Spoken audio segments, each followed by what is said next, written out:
अस्सलामुअलैकुम। Straight talk में खुश आमदीद। आपके साथ मैं हूँ आयशा बख्श। पाकिस्तानी कौम इस वक्त माशी बहरान से गुजर रही है। महंगाई और अफराते ज़र ने निज़ाम ज़िंदगी को मुश्किल तर बना दिया है। ताहम उम्मीद की एक किरण इस सूरत में नज़र आ रही है कि सिविलियन और अस्करी क़यादत का ख्याल है कि माशी मामलात में जल्द बेहतरी आने जा रही है। निगरान वज़ीर आज़म अनवारुल हक काकड़ के मुताबिक सऊदी अरब और मशरिक़ वस्ता की दीगर रियासतें अगले 2 से 5 सालों में $25 बिलियन की सरमायाकारी करने जा रही हैं। इसी तरह के तबसरे मुबैना तौर पर आर्मी चीफ से भी मंसूब किए जा रहे हैं। कहा जा रहा है कि सऊदी अरब और मुत्तहिदा अरब अमारात $10 बिलियन पाकिस्तान में डिपॉजिट करने जा रहे हैं। ये दावा भी बहुत बड़ा है कि खलीजी रियासतें पाकिस्तान में $75 बिलियन से $100 बिलियन के दरमियान सरमायाकारी कर सकती हैं। ऐसे में ये सवाल पैदा होना वाजिब है कि तखमीने कितने हकीकत पसंदाना है। मिसाल के तौर पर जब IMF पाकिस्तान को $1 अरब 2 करोड़ देने के लिए भी तैयार नहीं था, तो हमारा कोई भी दोस्त मुल्क उस वक्त पाकिस्तान की माशी मदद के लिए तैयार नहीं हुआ। हमें यही पैगाम दिया गया कि पहले IMF की शराइत पूरी करें। दूसरे अल्फाज में पाकिस्तान को यह बता दिया गया था कि अब फ्री लंच की रवायत ख़त्म हो गई है। गुज़श्ता 30 सालों में पाकिस्तान में जितनी गैर मुल्की सरमायाकारी की गई वो $50 अरब से भी कम ही रही है। हालांकि इन 30 सालों में 9/11 के बाद का दौर भी शामिल है, जब पाकिस्तान मगरिब और इसकी इत्तेहादी दुनिया की डार्लिंग बना हुआ था। अब हम ये फ़र्ज़ कर रहे हैं कि आने वाले अरसे में सरमायाकारी का एक सैलाब आने वाला है, जो पिछली 3 दहाइयों के रिकॉर्ड भी तोड़ देगा। इसी तरह $10 बिलियन के डिपॉजिट्स गुज़श्ता 1 दहाई में पाकिस्तान के मजमूई डिपॉजिट से भी ज़्यादा हैं। गुज़श्ता बरसों के दौरान पाकिस्तानी रियासत ने खुसूसी इक़्तिसादी जोन और एमनेस्टी स्कीम्स को भी मुस्तक़बिल की माशी खुशहाली से ताबीर किया था। अभी हाल ही में CPEC की मिसाल भी हमारे सामने है। इस मंसूबे को पाकिस्तान की माशी खुशहाली का माइलस्टोन करार दिया गया, जहां चीनी सरमायाकारी और दीगर इंफ्रास्ट्रक्चर सरमायाकारी को मुतहर्रिक करने के लिए अदायगियों पर अमल दरामद के तरीक़ाकार के बारे में खुसूसी कवायद भी मुतारिफ करवाए गए थे। अब खुसूसी सरमायाकारी सहूलत काउंसिल मुतारिफ कराई गई है। माशी खुशहाली के लिए बनाए गए हालिया मंसूबों का जायज़ा लेने के बाद बड़ा बुनियादी सवाल यही है कि अब की बार ऐसा क्या होने जा रहा है कि पाकिस्तान के माशी खुशहाली के ख्वाब पूरे हो जाएंगे। गुफ्तगू इसी पे रहेगी। पैनल में हमारे साथ हैं इफ्तिखार अहमद, जैगम खान, शहजाद चौधरी और अबसार आलम। प्रोग्राम का पहला सवाल आप सबके लिए। सऊदी अरब और खलीजी ममालिक से 75 से $100 अरब की सरमायाकारी, $10 अरब के डिपॉजिट्स, इतने बड़े माशी तखमीने, अब की बार ऐसा क्या होगा जो माजी में नहीं हुआ है? जैगम खान साहब, कितना मामला, कितनी बात हकीकत के करीब है, कितनी उम्मीद रखी जाए और ऐसा क्या मुख्तलिफ होगा जो माजी में नहीं हुआ? अभी तो हमें कोई मुख्तलिफ बात नज़र नहीं आ रही। आपने ख़ुद आदाद व शुमार सामने रख दिए। आपने ये बता दिया कि गुज़श्ता 30 साल के अंदर $50 बिलियन की इन्वेस्टमेंट हुई है, जबकि इस वक्त जो हमारे माशी और सियासी हालात हैं, अगर गुज़श्ता 30 साल से उनको कंपेयर करें तो कहीं ज़्यादा ख़राब हैं।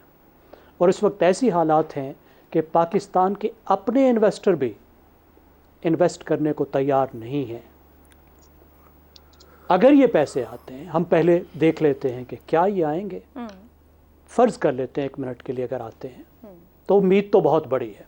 आप ये समझ लीजिए कि 6 से 8% हमारा ग्रोथ रेट हो जाएगा। हमें बहुत सारी नौकरियां मिलेंगी, पाकिस्तान में खुशहाली आएगी, मसाइल से निकलने में मदद मिलेगी। लेकिन उस सूरत में भी कुछ बातें सोचने की हैं। एक तो ये उम्मीद हमें जो दी गई है, ये इन्वेस्टमेंट की है। इसमें प्राइवेटाइजेशन का हिस्सा बहुत कम है। जो आपके ख़जाने में डॉलर्स आने हैं वो प्राइवेटाइजेशन से आएंगे। अगर प्राइवेटाइजेशन वाले डॉलर बहुत कम हैं और इन्वेस्टमेंट ज़्यादा है, तो हमने जो कर्ज़ उतारने हैं वो पैसे कहाँ से आएंगे? अगले 3 साल में हमने $77 बिलियन का कर्ज़ वापस करना है और अगले 3 साल में हमारा कुल कर्ज़ा $400 बिलियन से बढ़ जाएगा। तो ये उम्मीद, इसको अगर उम्मीद पे चलें भी, इस उम्मीद को लेकर भी चलें, तो उससे भी हमारे सारे मसले हल नहीं होने वाले। दूसरी बात, देखिए, जो इन्वेस्टर होता है, वो मुल्क हो, वो कंपनी हो, वो फ़र्द हो, वो जो माशी असूल आज के हैं उन तमाम को देखते हुए इन्वेस्ट करता है। आपने देखा कि चीनी कंपनियां भी पाकिस्तान में नहीं आई, जब पाकिस्तान की माशी हालत ख़राब हुई तो सीपेक का जो हमें प्रॉमिस दिया गया था कि सीपेक में एक दफ़ा ये सड़कें बन गई तो बस चीनी ट्रक होंगे और यहाँ चाइनीज़ इन्वेस्टमेंट ही इन्वेस्टमेंट होगी, लेकिन चीनियों ने इन्वेस्टमेंट नहीं की। हम सड़कें लेकर बैठ गए, बिजली घर लेकर बैठ गए, वो बिजली घर जिनके कैपेसिटी चार्जेस हम आज पे करने के काबिल नहीं हैं, जिनके बिजली के बिल हम देने के काबिल नहीं हैं। उम्मीद ये थी कि यहाँ चाइनीज़ इंडस्ट्री आएगी, तो ना वो हालात पैदा हुए, ना वो लोग आए। और ख़ुद सऊदी अरब को देख लीजिए, 2018 में हमें ये यकीन दिलाया गया था, उस वक्त की हुकूमत ने, उस वक्त के बोर्ड ऑफ इन्वेस्टमेंट ने, मुझे याद है चेयरमैन बोर्ड ऑफ इन्वेस्टमेंट ने खुद जो मुझे बताया था कि बस जी कल या परसों में आप समझें कि सऊदी अरब की रिफाइनरी गवादर आ रही है, सब काम हो गया। और फिजिबिलिटी होती रही और वो $10 बिलियन की रिफाइनरी आज तक नहीं आई। तो हम यहाँ 75 और 100 बिलियन डॉलर की बात कर रहे हैं, इसलिए कि हमने वो हालात पैदा नहीं किए, वो स्टेबिलिटी पैदा नहीं की जिस वजह से कोई बाहर से आकर पाकिस्तान में इन्वेस्ट कर सके। ठीक, ज़ाती असर रसूख की, स्ट्रेटेजिक असर रसूख की एक हद होती है। चलें, ये उम्मीद लेकर चलें, कोशिश ज़रूर करनी चाहिए इन्वेस्टमेंट की, ऐसे हालात पैदा करने चाहिए कि सब लोग यहाँ आकर इन्वेस्ट करें, लेकिन उसके लिए फिर हमें माशी रिफॉर्म्स करने होंगे।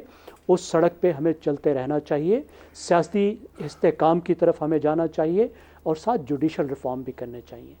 जुडिशरी बहुत बड़ा खौफ है किसी भी इन्वेस्टर के लिए, और जुडिशल रिफॉर्म्स की भी बहुत ज़रूरत है। जब तक जुडिशरी भी ठीक नहीं होगी, बाहर का इन्वेस्टर नहीं आएगा। तो हमें एक बड़ी पिक्चर लेके मईशत को बेहतर करने की एक मुकम्मल कोशिश करनी चाहिए, जिसमें एक हिस्से के तौर पर इसको भी सोचना चाहिए और ज़रूर कोशिशें करनी चाहिए इसके लिए भी।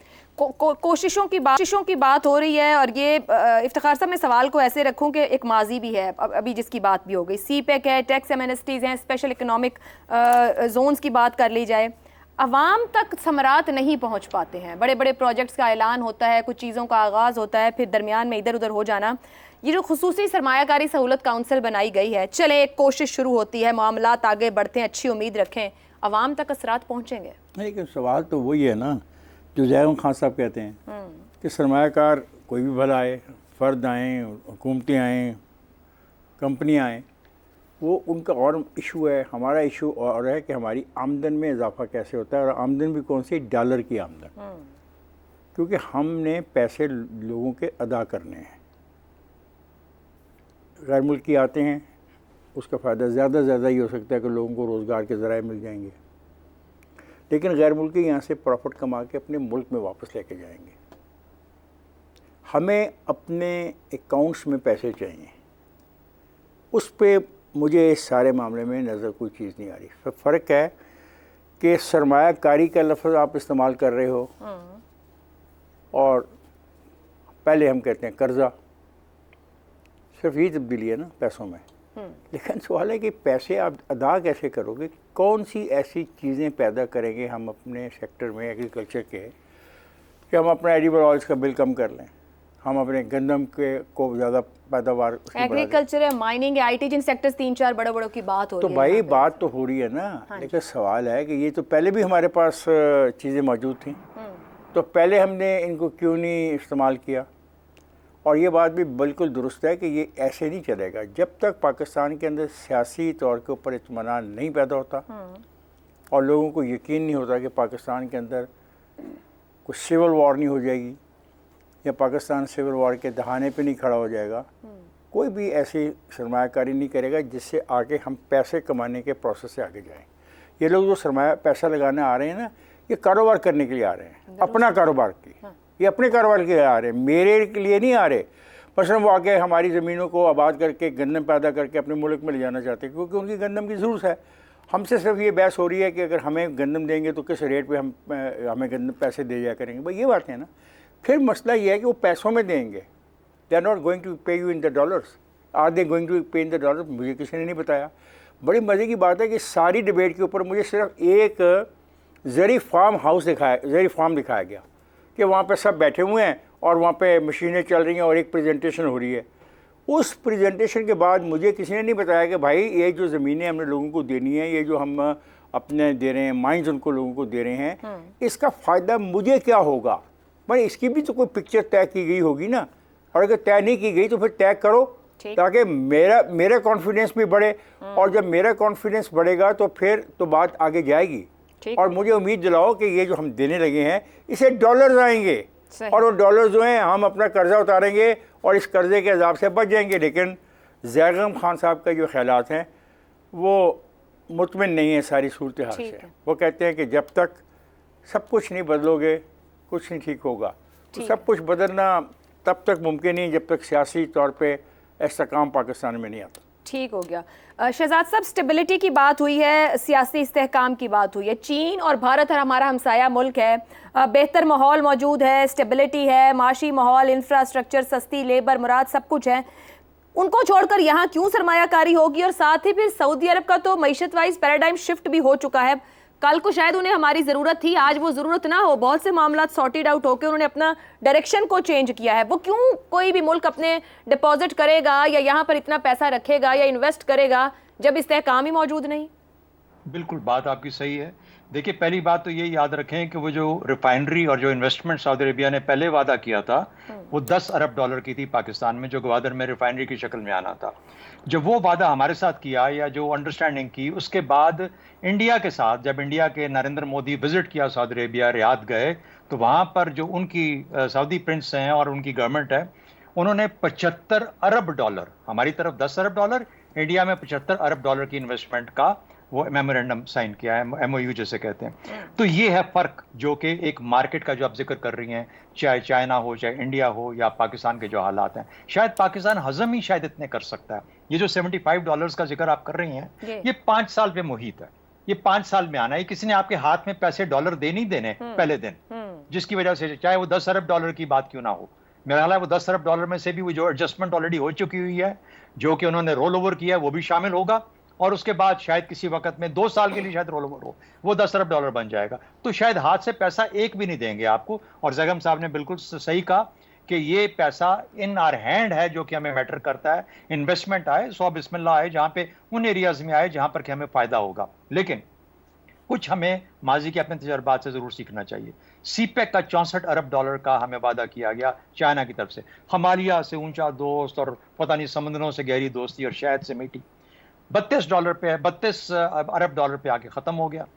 और उसके बाद हमने कहा कि हम एक पैसा नहीं देंगे। और उसके बाद जिस तरीके से ज़ैगम खान साहब ने आपको बताया कि जिस किस्म की इन्वेस्टमेंट है वो है ही नहीं, वो सिर्फ सड़कें बना दी, ये कर दिया, बाकी काम सारे का सारा वैसे का वैसे रुका हुआ है। वो आपसे 100 तरह के वादे चाहते हैं इससे पहले कि वो किसी और किस्म की इन्वेस्टमेंट करें।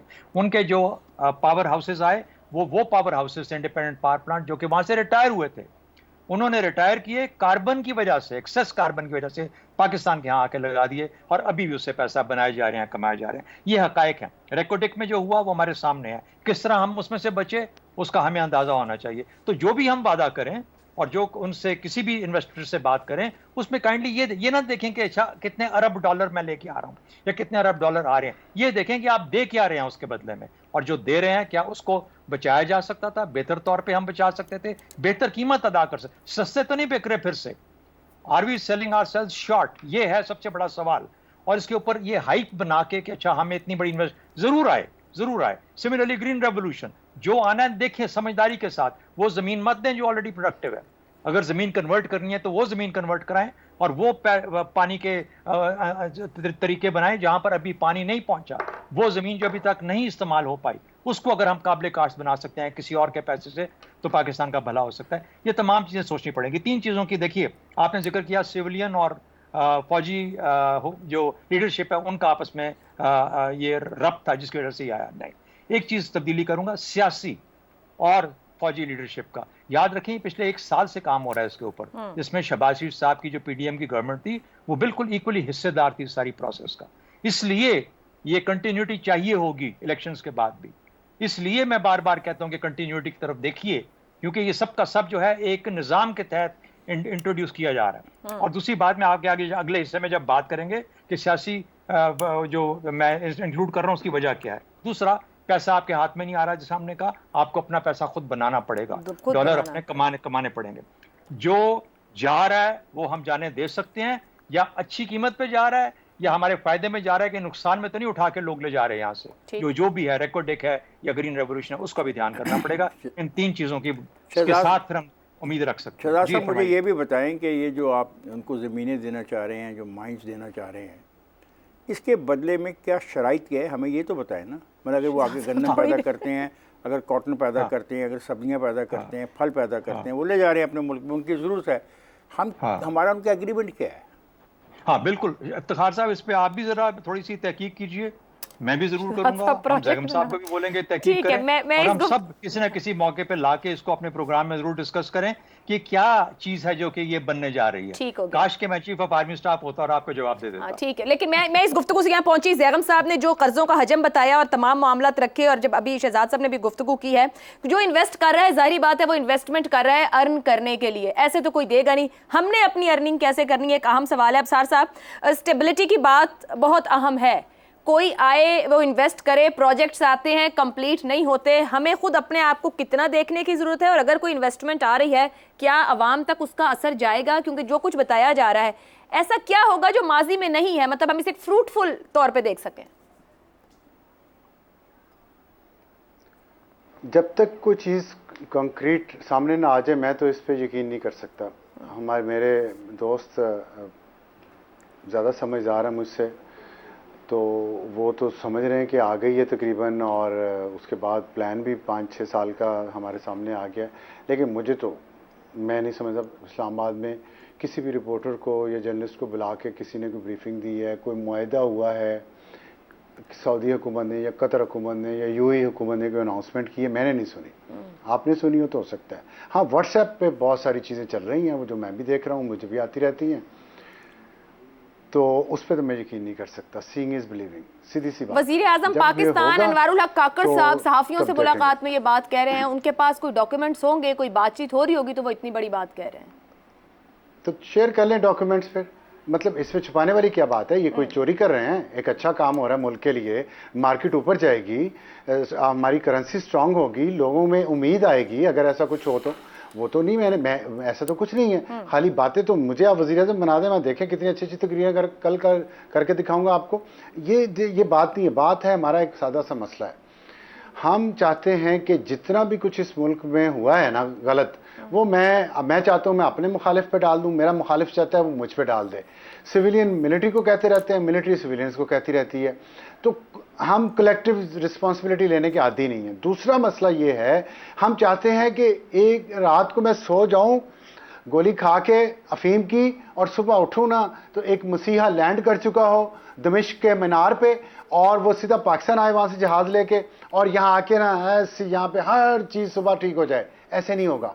कोई नहीं हमारे यहाँ आके बाहर से, ना अरबी दोस्त तो ना तुर्की दोस्त तो ना कोई और दोस्त आके हमारे मुंह में नवाले डालेगा। हम इतने उनके दामाद लगते हैं कि वो हमारी खिदमत करें किस बात पे? ये सब बातें अभी देखें ना, अभी जो CPEC की बात हो रही थी, मैं चले आपको वो एग्जाम्पल दे देता हूँ। CPEC पे शहजाद चौधरी साहब ने कहा सिर्फ $32 बिलियन उन्होंने दिए, 65 का उन्होंने मुआहदा किया था, सिर्फ 32। मतलब हमारे लिए $32 बिलियन को यहाँ इन्वेस्ट करते हैं, हमारे लिए वो सिर्फ हो जाते हैं। हम ये नहीं सोचते। और जैगम साहब ने कहा कि सड़कें और सिर्फ वो पावर प्लांट लगा दिए और फिर कुछ भी नहीं हुआ। क्यों नहीं हुआ कुछ? ये सिर्फ $32 बिलियन पे क्यों रुक गया? सब पूछें अपने आप से, मेरे से ज्यादा समझदार हैं सारे।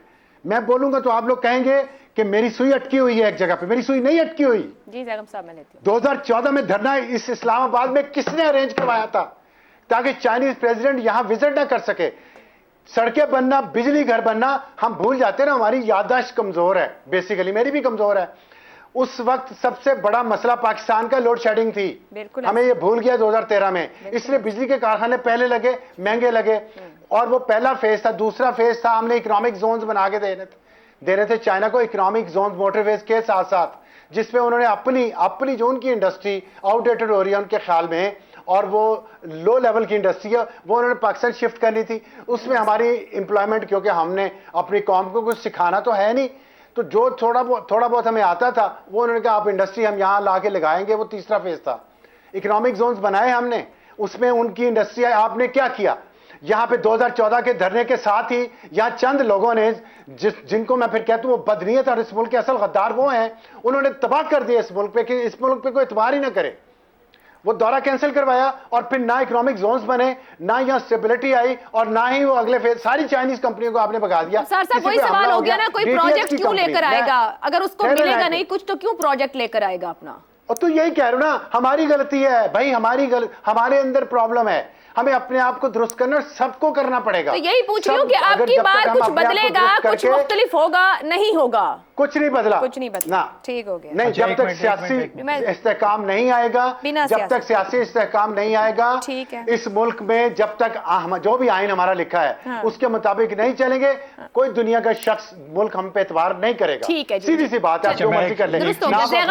यहाँ पे ना अफगान जंग है, ना कोई कोल्ड वॉर है जिससे हम पैसे कमा लें अमेरिका के डॉलर अब हमें नहीं आ रहे हैं, जो दूसरों की जंगों में हम मर्सेंडीज बन के खेलते रहे हैं। अब अपने पांव पे खड़ा होना तो माहौल देना पड़ेगा, दुरुस्त करना घर को तो कर ले, वरना कुछ नहीं होना। सही है ज़ैगम साहब। यार जी बिल्कुल बिल्कुल। शहजाद साहब मैं लेती हूं, शहजाद साहब ज़ैगम साहब से बात करें। बात हो गया ना यार, अब बात 1 मिनट अब हो गई ना बात। देखिए जो हमने अब रूट्स बनाए, ज़ैगम साहब 1 सेकंड जी। शहजाद साहब देखिए, हमने जो सड़कें बनाई जी कहिए, वो सीपेक के रूट पर बनाई, इस उम्मीद पर बनाई कि यहाँ चाइना का कार्गो निकलेगा, ठीक, चाइना के ट्रक जाएंगे, वो बन चुके हैं। आपने हज़ारा मोटरवे बना ली, सक्खर से हैदराबाद तक आपके पास सड़क नहीं है जो आपकी असल ज़रूरत थी। ऐसे ही है। आपने सक्खर को बलूचिस्तान से जोड़ दिया सैकड़ों किलोमीटर, लेकिन आपकी मेन आर्टरी नहीं बनी।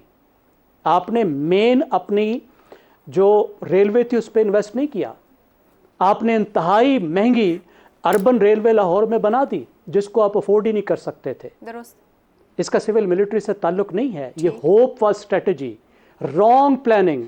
एक ट्रक भी गुजर के नहीं जा रहा चाइना का, और उदाहरण दे रहे हैं पावर हाउसेस में। देखिए तो भाई 10 साल पंजाब में पूरे होते तो गुजरते ना जनाब। सुन लीजिए सर, सुन लीजिए, लाइन बन रही थी रेलवे लाइन की, जो बना वो क्या यूज हो रही है। अब अगली बात देखिए कि पावर पे शहजाद चौधरी साहब ने बात की। जो पावर स्टेशंस पंजाब गवर्नमेंट ने अमेरिका के जनरल इलेक्ट्रिक के लगाए, वो सीपेक के पावर स्टेशन से आधी कीमत पर लगे। ये निगोशिएशंस हैं। वो पुराने जो आप पावर स्टेशन लगे वो दुगनी कीमत पे लगे जो अमेरिकन नए लगाए खुद अपने हाथ से। ये नेगोशिएशंस है।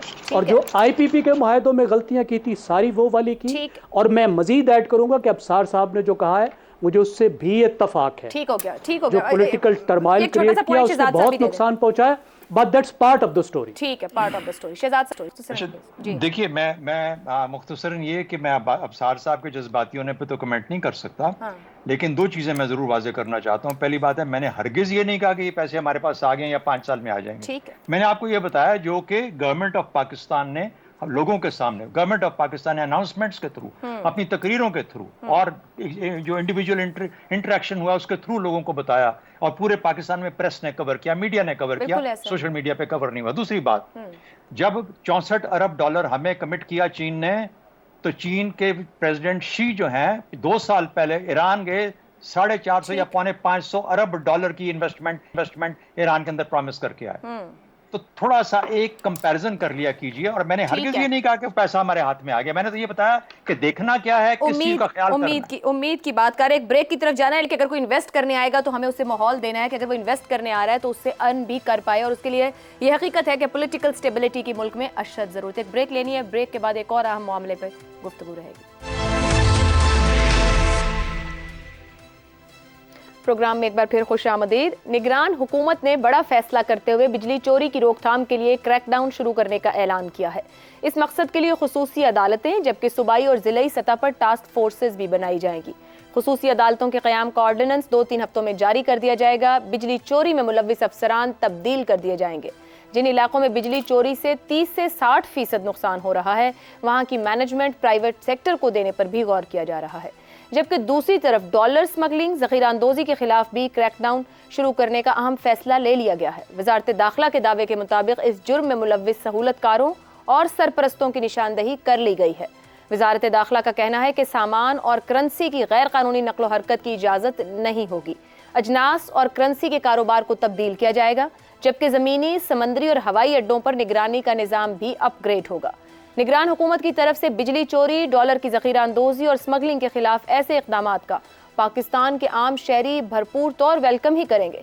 हाल ही में होने वाले मुजाहिरों से साबित हुआ कि पाकिस्तानी अवाम के एक हिस्से को इस बात का अच्छी तरह से इदराक हो गया है कि अशराफिया की करप्शन, लूटमार और नाअहली की कीमत पाकिस्तान के आम शहरी को टैक्सेस और महंगाई की सूरत में ही अदा करना पड़ती है। मुल्क में सालाना 589 अरब रुपए की बिजली चोरी होती है। बिजली चोरी या बिल अदा न करने के बायस दीगर सार्फिन पर बोझ पड़ता है। इसी तरह डॉलर की कीमत बढ़ने का फ़ायदा भी सिर्फ अशराफिया, ज़ख़ीरा अंदोज़ों और स्मगलर्स को ही होता है और इसकी कीमत एक आम शहरी को महंगाई की सूरत में अदा करनी पड़ती है। अब निगरान हुकूमत की जानिब से उठाए गए इन इक़दामात से यही सवाल पैदा होता है कि क्या अवाम को जल्द इन फैसलों के मुस्बत नताइज मिलना शुरू होंगे या नहीं मिलेंगे। गुफ्तगू रहेगी सवाल इसी तरह से। बिजली चोरी, डॉलर की ज़ख़ीरा अंदोज़ी, स्मगलिंग के खिलाफ क्रैकडाउन का ऐलान, पहली मर्तबा किसी निगरान हुकूमत के इतने बड़े फैसले, क्या 76 साल का गन साफ हो पाएगा। अब सार साहब, ये जो ऐलानात किए जा रहे हैं, कुछ कुछ इक़दामात नज़र आना शुरू हुए। निगरान हुकूमत बिला खौफ व ख़तर, उसे वोट बैंक की परवाह नहीं, माफियाज को नकेल डालने की बात कर रही है, कर पाएगी क्योंकि सियासी तौर पे जो हुकूमतें वोट बैंक से आती हैं वो वोट बैंक के बायस गालबन फिर नहीं कर पाती हैं। मैं एक पिछले सेगमेंट में हम जो बात कर रहे थे उस पर एक छोटी सी बात करना चाहता हूँ कि कंपैरिजन जो दिया था ना ईरान में इन्वेस्टमेंट का और इंडिया में, वो बिल्कुल ठीक कंपैरिजन है शहजाद चौधरी साहब का। और यही मेरे जज्बाती होने की वजह यही है कि हमें सोचना चाहिए कि जिनको हम भाई कहते हैं, दोस्त कहते हैं, हम मज़हब कहते हैं, वो हम पे एतबार क्यों नहीं करते और वो हमारे दुश्मनों से जाके इतनी ज़्यादा इन्वेस्टमेंट क्यों करते हैं। ये हमारे अंदर प्रॉब्लम है। अब देखें ना, इंडिया के साथ अगर ताल्लुका ठीक करेंगे तो हम इंडियन एजेंट हैं, ईरान के साथ ताल्लुका ठीक करेंगे तो शिया एजेंट हैं, तो किसके साथ करें फिर? रह पीछे क्या गया? चाइना के साथ जो था, आपको मैंने बता दिया कि हमने खुद उनको भगाया है और फिर हम इंतज़ार कर रहे हैं कि वो हमारे यहाँ इन्वेस्टमेंट करें, हम पे एतबार करें। हम पे एतबार ही कोई नहीं करता। और ये जो आपने सवाल किया है, मेरा ख्याल, मैं नहीं समझता कि ये कोई लॉन्ग टर्म सॉल्यूशन है। ऐसे आप मुझे, या मेरी उम्र ज़्यादा हो गई है या आप बहुत कम उम्र है आयशा, कि ये आपको चीज़ें समझ नहीं आ रही, मुझे तो बहुत समझ आ रही हैं अच्छे तरीके से। ये डंग टपाऊ काम है और मैं वज़ीर-ए-आज़म बनाऊँ, मैं वज़ीर फलाना बनाऊँ, मैं वज़ीर टमकाना बनाऊँ, मैंने थोड़ी सी चुदराहट भी दिखानी है अपने रिश्तेदारों को, यार दोस्तों को, मैं थोड़ा इम्प्रेस भी करना है, टीवी पे भी आना है, मैं जो मर्जी बातें करता रहूँ। अगर इतना आसान था, मुझे आज, मैं सबसे पूछता हूँ, सब जिम्मेदारों से पूछता हूँ, अगर डॉलर को नीचे ले जाना इतना आसान था, अगर ये चीनी की स्मगलिंग रोकना इतना आसान था, तो बताएं यूब खान के दौर से लेके आज तक ये क्यों नहीं रुका? इसमें सिर्फ सियासी जमातें थी। सियासी जमातें तो गलत है ना, ये तो हमने तय कर लिया, मान लिया। और अभी कैसे रुक गया? दो दिन में कैसे रुक गया? और पिछले 16 महीने जो थे, हमारे इसी प्रोग्राम में ये बात बार बार होती है कि ये हाइब्रिड निज़ाम है और अगले 5 साल भी ये हाइब्रिड निज़ाम चलना है। ये बात हुई है ना। तो और उससे पहले जो खान साहब का था 3.5 साल, वो भी हाइब्रिड निज़ाम था। हाइब्रिड निज़ाम ने 5 साल ये सब कुछ क्यों नहीं रोका? कौन कौन जिम्मेदार था उस हाइब्रिड निज़ाम में? इन चीज़ों का जो आज 2 दिन में रुक गई हैं, जो 2 दिन में डॉलर इतना नीचे आ गया। अब साहब, बाज़ औक़ात ऐसी जगह पर आ जाते हैं जहाँ पूरा निजाम ब्रेक डाउन कर जाता है, आवाम सड़क पर आ गई है, आग लगाने को तैयार खड़ी है। मेरा ख्याल से शायद तब थोड़ी देर के लिए जागते हैं, क्योंकि सवाल मैंने इसीलिए रखा है कि क्या हम एक कंटिन्यूस अमल देखेंगे, हम एक स्टेबिलिटी देखेंगे चीजों के चलने में, या वक्ती तौर पर होगा? आपने वो तो जवाब दे दिया है कि लॉन्ग टर्म नहीं है मामलात। मैं आपको दूसरी बात जो की, इसका जवाब भी दे दूं। आवाम कोई आग लगाने पे नहीं आए हुए, ना लगाएंगे, लिख लें ये भी मेरी बात। ये अब आप पूछेंगे फिर ये कर क्यों रहे हैं, अब आके क्यों कर रहे हैं? अब आगे इसलिए कर रहे हैं, अपने जो अरबों खरबों खाते हैं ना ये सारे मिलके, वो अरबों खरबों कम हो गए थोड़े से खाना। अच्छा। ये प्रॉब्लम है कि अब हम 10 की बजाय सिर्फ 9 गाड़ियों पे गुजारा करना पड़ेगा। ये प्रॉब्लम है। 24 की बजाय 18 एसी सिर्फ चलाने पड़ेंगे घर में। ये प्रॉब्लम है। और कोई प्रॉब्लम नहीं है। इस मुल्क के अवाम का कोई नहीं सोचता, ना सोचेगा। सिर्फ मसला ये है कि पहले होता था कि एक कोल्ड वॉर चल रही थी अमेरिका और यूएसएसआर की, इसलिए हमने एक तरफ अपने आप को किराए पे दिया हुआ था। उसके बाद दूसरी रशिया आ गया अफगानिस्तान में, उसके बाद अमेरिका आ गया अफगानिस्तान में। अब आगे दुकानें बंद हैं। अब हम क्या करें? तो इसलिए ये उसके लिए हो रहा है, आवाम के लिए नहीं हो रहा। कुछ आवाम के लिए नहीं हो रहा है, लेकिन फिर ज़हन ये कहता है कि कहीं ना कहीं आपका शहजाद साहब सिस्टम कोलैप्स कर रहा है, आपके इदारे काम नहीं कर पा रहे, खुद अपना बोझ नहीं उठा पा रहे। तो ये जो बड़े माफियाज को नकेल डालने का फैसला है, इसको जाहिर बात है रियासत की पुष्ट पनाही दरकार है। कहा जाए कि एक डंडे की आवाज़ है, लेकिन फिर बात दूसरी वही आती है कि मुल्क के तमाम इदारों की बात करूं तो वो इदारे भी क्या अपनी मंजी के नीचे डांग फेरेंगे या ये वक्ती नजर आएगा, डंग टपाओ काम होगा सिर्फ? अच्छा, ये इसका ताल्लुक आयशा इस चीज से है कि आप कहाँ पे किस लेवल पे जाके तो रियलाइज करते हैं कि आप डूबने वाले हैं। जब आपका सर पानी के अंदर चला जाएगा, डूब जाएंगे, तो जाहिर है कि फिर जद्दोजहद शुरू होती है कि सर किसी तरीके से ऊपर रखा जाए।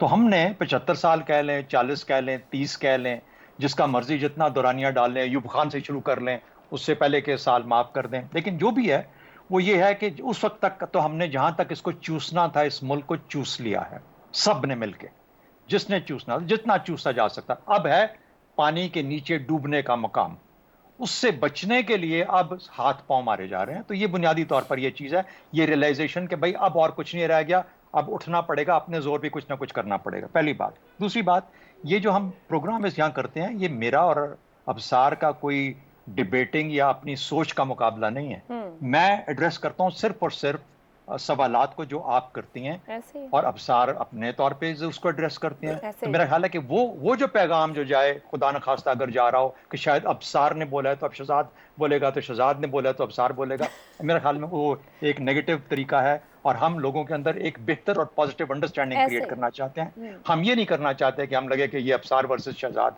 और शहजाद वर्सेस अबसार है, ये हरगिज हरगिज, क्योंकि मैं ऐसे किसी नहीं सर, सबका अपना अपना पॉइंट ऑफ व्यू है, हम भी सवाल फैक्ट के साथ रखते हैं कि अपने अपने एंगल से उस पर बात करें। ना, किसी का पॉइंट ऑफ व्यू बात नहीं है, हम सब मिलकर पाकिस्तान के लिए बात करते हैं। कोई किसी पार्टी के लिए बात नहीं करता, कोई किसी महकमे और डिपार्टमेंट के लिए बात नहीं करता। बिल्कुल ऐसे, ये वाज़ेह होना चाहिए हर जगह को। और कोई कोशिश भी ना करे कि it is Absar versus Shahzad या Shahzad versus Absar. Having said that, बिल्कुल सही, 600 अरब की चोरी, बिजली चोरी आज पता लगा। बिल्कुल, ये काकड़ साहब के आने के बाद पता चला। ये इमरान खान के जमाने में भी पता था, ये नवाज शरीफ साहब के जमाने में भी पता था, ये शहबाज शरीफ साहब के जमाने में भी पता था। क्या वजह है कि कुछ कर नहीं पाए? मैं सिर्फ आपको एक मिसाल देता हूं। इमरान खान के जमाने में जब ये चोरी का इस अंदाजा हुआ कि इतनी चोरी हो रही है और बिल्स पे नहीं हो रहे, सर्कुलर डेट बढ़ता जा रहा है, तो उन्होंने वो फीडर जो कि कुछ खैबर पख्तूनख्वा के इलाकों के अंदर जहां 90 से ज्यादा फीसद बिजली चोरी होती है, उनको बंद कर दिया। एक MNA थी, शायद नाज बलोच थी, मुझे याद नहीं, या वो थी या कोई और वहां की खैबर पख्तूनख्वा की, और एक MPA, उन्होंने PTI के लोगों ने जुलूस निकाला उन लोगों और जाके तोड़े वहां पे जाके ग्रिड स्टेशन जो थे। ये था मसला पाकिस्तान का। अगर मसला समझना चाहते हैं सियासी हुकूमतों का, तो ये मसला है। अच्छा मुझे बताइए, 1100 अरब हम PIA खा जाता है, स्टील मिल खा जाती है, मिला के सारे, मिला वापडा, उसके बाद रेलवे, ये सब के सब पैसे खा रहे हैं। और पता नहीं 200 के से ज्यादा हमारे ये पब्लिक सेक्टर एंटरप्राइजेस हैं। ये किसी को नहीं पता जो फाइनेंस मिनिस्टर ऑफ फाइनेंस पैसे देता है हर साल इन लोगों को जिंदा रखने के लिए, इनको फ्लोट रखने के लिए, उसको नहीं पता कि मैं पैसे दे रहा हूँ। क्या वजह कि नहीं कर पाते?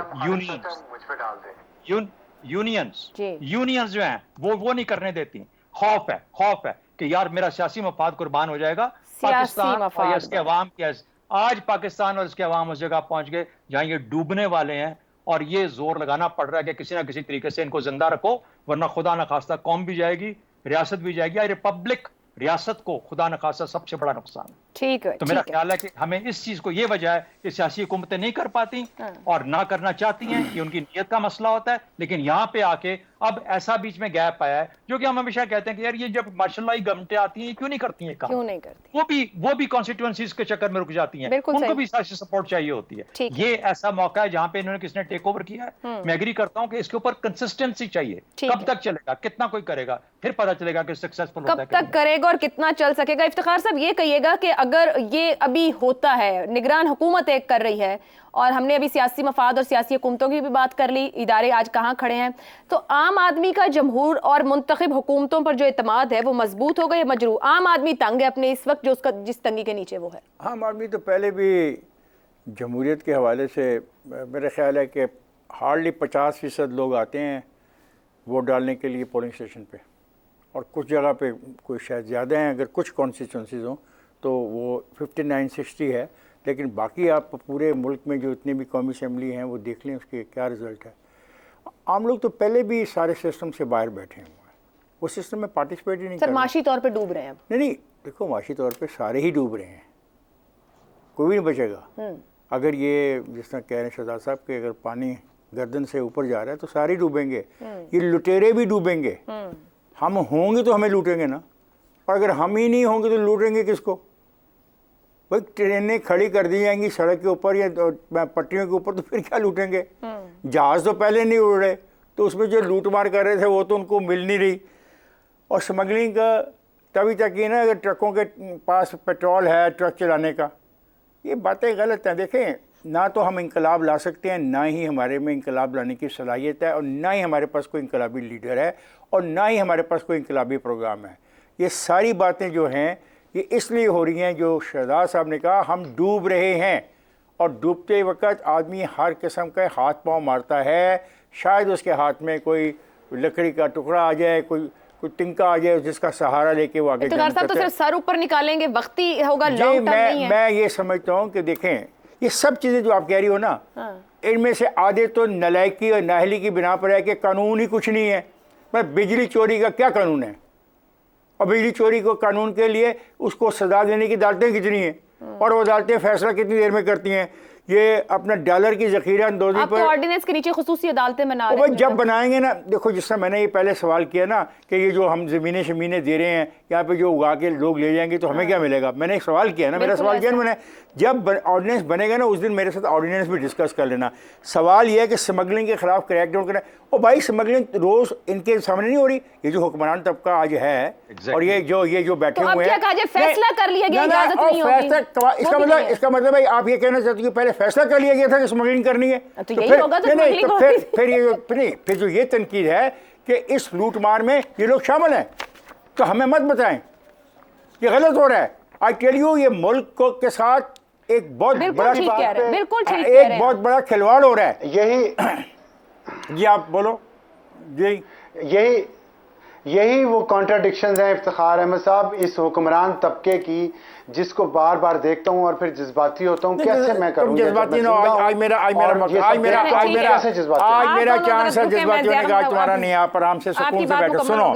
देखो मेरी बात देखा ना, एक तो ये लोग जो है ना ये बात नहीं करने देते, ये कहते हैं हमारी 2 मिनट के अंदर हर साथ बात हुए।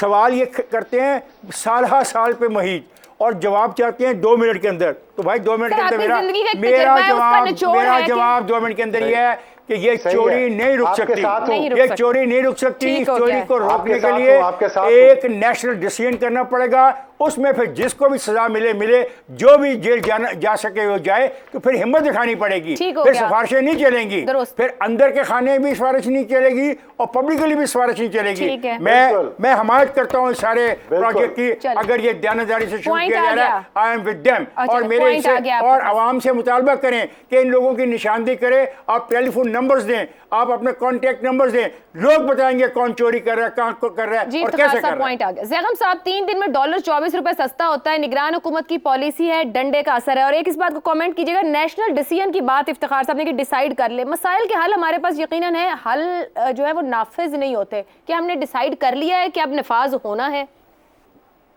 कितने ज़बरदस्त सवाल हमारे सामने आए हैं कि क्या रियासत को पता नहीं था कि 600 अरब की बिजली चोरी हो रही है?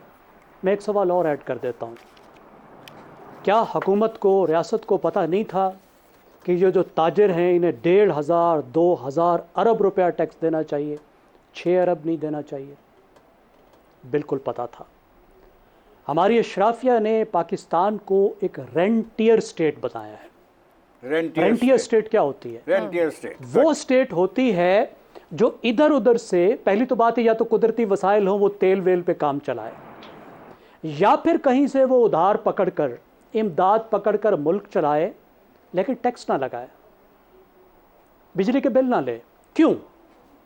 क्योंकि जब बिजली के बिल लेगी, जब वो टैक्स लेगी, तो फिर टैक्स देने वाले, बिजली के बिल देने वाले उसको अकाउंटेबल बनाएंगे। आप मुझे बताइए, ये सब दोस्त मुझे बताएं, क्या किसी ऐसे वकील को जानते हैं जो टैक्स देता हो? यहां वकील जज बनते आते हैं आला तरीन अदालतों के, जिंदगी में कभी टैक्स नहीं दिया होता। जब वकील टैक्स देगा तो क्या वो हुक्मरानों को अकाउंटेबल नहीं बनाएगा? आप किसी डॉक्टर को जानते हैं जो इंडिपेंडेंट प्रैक्टिस करता हो और टैक्स भी देता हो? मैं नहीं जानता।